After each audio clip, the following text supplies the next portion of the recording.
Well, g'day everyone. Welcome to another edition of Chewing the Fat. Bevo here with you on the eve of a big game tonight between the Adelaide Strikers and the Sydney Sixers in the Big Bash. Who better talk about it than the man who knows all about the Big Bash, doing great things with Channel 7. That is Jim Wilson. Jim, great to have you on, mate. Bevo, nice to be with you on Chewing the Fat. Hi, everyone. It's I'm looking forward to tonight. I mean, I love the Adelaide Oval. I think it's arguably one of the most beautiful grounds in the world. So to host tonight for 7 cricket, it's looking forward to it. I think the Strikers are the defending champions. The Sixers actually haven't beaten the Strikers since January 2015. So it's been 4 years they've been toiling hard, the Sixers. But it's interesting tonight because Sixers going 3-3. They were a bit stiff against the Hurricanes, who chased well the other night, and the Strikers, well, they're the defending champions, and they're 3-2. They've played one less game. So I'm looking forward to it. It's a beautiful night for cricket, and where else would you rather be? Exactly right. The Strikers got back to some good form with a really good win on New Year's Eve, and then also against the Renegades by 32 runs. So this one should be a big one tonight. Of course, I know Alex Carey for the Strikers, and Travis Head, of course, is playing in the 4th Test at the moment. Do you think the Strikers still have the ability to go and win 3 in a row? Yeah, I do. I think they're a good side. I think when you're throwing the likes of Carey and Weatherald and then Rashid Khan's been amazing. I mean, Rashid Khan, to me, he's only 20 years of age from Afghanistan, but to me, he's arguably one of the great bowlers in World T20 cricket, and he's been super successful. I think tonight, even though I think the Sixers aren't a bad side, and Jordan Silk's been in great form, and I think Tom Curran, there's a lot to like about the England international, but I just feel like tonight at home and just their dominance of the Sixers in recent years, I think that will continue tonight. And the 4th Test, of course, is happening at the moment. Unfortunately, Australia has been made to follow on, Jim, and it's certainly not looking too good. They're probably going to end up losing that one 3-1. I've sort of been thinking about this, and I think T20 has a lot to do with why our batting's so poor, and obviously losing Smith and Warner certainly doesn't help. But, yeah, what's your thoughts on it? Well, I think you probably raised some good points. I think when you take someone like a Warner and a Smith out of a side, and even Bancroft, I think probably out of the 3, if you are going to ask me who's going to come back into the Australian team this year, for example, for a World Cup or for the Ashes, I'd say Smith and Warner are way ahead of Bancroft. And especially with the way that Marcus Harris is going, I think Marcus Harris could easily open the batting with David Warner.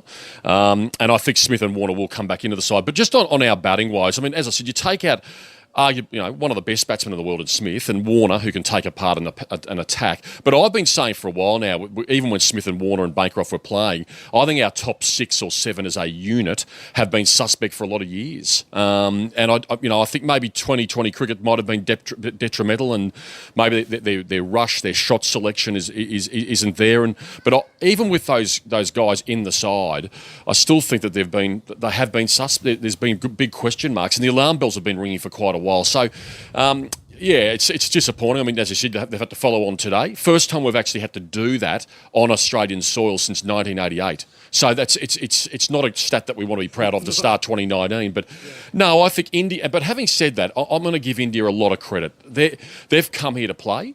Kohli is one of the most steely, focused individuals I've ever seen in world sport, not just cricket.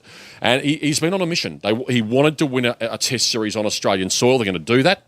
And with the likes of Bumrah, they've finally got an attack. They've always had good batsmen, and they've always had the odd, Kumble or Ashwin. But now they've got some good medium fast bowlers, and that's taking 20 wickets in a match. They've been able to do that. I was super impressed with him in Melbourne, and I've been again very, very impressed with the way the Pujara, Pant went about the first innings. Once you get past 600, it's a long way back, and they basically ground Australia into the SCG dirt, and they've done it very effectively, and they deserve to win the series. Well, you've actually answered my question. I was going to say, is this Indian attack probably one of the best attacks in the world at the moment? You'd have to say yes, do you reckon? Yeah, Shami and Bumrah, they're good, Jadeja. And Ashwin hasn't even been there, and Sharma's out injured, Ishan Sharma. So, they're a good attack. I think when you pound for pound right now, they deserve to be mentioned in the same breath as any of the best attacks going around. And I put Australia's, I think Australia's attack has shouldered so much of the responsibility for so long. Stark, Hazelwood, Cummins, and Lyon. The concern for me from a bowling perspective with Australia as well is that Hazelwood and Stark have plateaued a bit. Cummins is, I think, superstar. But what happens if Nathan Lyon goes over? There's not a lot of other spinners knocking down the door. So I'm interested to see Lloyd Pope tonight. I mean, he plays for South Australia. He's playing for the Sixers tonight. They've brought him into the side tonight, the 19-year-old. He's got a bit of a cult following, Lloyd Pope. Bowls the leggies. I mean, I think slow bowling stocks right now around the world, even in the Big Bash, I mean, who would have thought it? Big Bash and 2020 cricket is now dominated by slow spin bowlers, and it's great to see. And there's some really great young talent emerging. I mentioned Rashid Khan, Majib up in Brisbane is another great talent. Sandeep, the Nepalese from the Melbourne Stars. Lloyd Pope's coming through. I think it's terrific for cricket. But yeah, we certainly have got our work cut out for us going into a World Cup year and into an Ashes series with the Duke ball in England. It worries me big time, the reverse swing with our batting. And I think England, I know we beat them last year, or the last time we played them in Australia, but I just feel like England will be absolutely bring this on. We can't wait to face Australia, even with Smith and Warner back. Yeah, I'm certainly a bit worried about that one. In the World Cup as well, England's certainly one of the best teams in the world and probably deserve to be favourites in that. Jim, before I let you go as well, the Aussie Open starts Monday week. It's going to be huge. Who do you think are the chances for the Aussies in terms, or I guess the men's and the women's draw overall? Firstly, we'll start with that, then we'll talk about the Aussies. Yeah, okay. Well, it's the usual suspects, isn't it? I mean, I think that, we're coming to the end of a great era of arguably the greatest of all time in Roger Federer, and Serena Williams, who's chasing an 8th Australian Open and chasing a 24th Grand Slam singles title, which would draw her level with titles with Margaret Court, the great Australian. So, then you throw in people like, well, Rafa's got a bit of an injury question mark on him, Novak Djokovic, Andy Murray's on the comeback trail. There's some greats of the game, and so hopefully they're all fit. But no, I think that, it's the last, I think we're getting to the end of a golden era. And this is probably the last hurrah for a number of players before they maybe say, you know what, this is our last Australian Open campaign. But we saw with Roger at the Hopman Cup, he's in good form. Serena is Serena, and she's an absolute champion. So, yeah, I think it's going to be interesting. As far as the Aussies go, I mean, I think Ash Barty had a wonderful 2018. Alex Diminor had a very good 2018.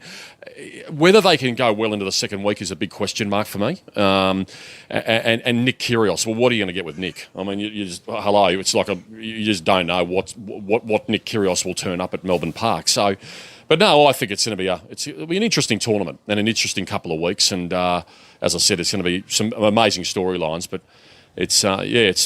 how good's January? It's a whole new year. We've got cricket, absolute cricket feast. We've got a bit of tennis. It's terrific. Yeah. Well, Jim Wilson, it's been an absolute pleasure having you on Chewing the Fat today, and looking forward to a big game tonight between the Strikers and the Sixers. Thanks once again for your time, mate. No worries, and you haven't sledged me about Carlton. No, we'll leave that for another time. You're usually straight on the front foot with me, mate, about Carlton. Oh, Doherty, mate, Doherty. Can we not mention Doherty? But anyway, we stick through thick and thin at the Blue Baggers, and how good's Patrick Cripps? Yes, absolute superstar. And you got McGovern as well now. So. I know, but let's talk more about Patrick Cripps. How good's Patrick Cripps, everyone? I've got the official man crush on Patrick Cripps. If I only had a team of Patrick Cripps, though, that's the problem. Yeah, right, Bevo. Enough of that. Nice being on Chewing the Fat, and Happy New Year. A belated Happy New Year, everyone. Yeah, likewise, yeah.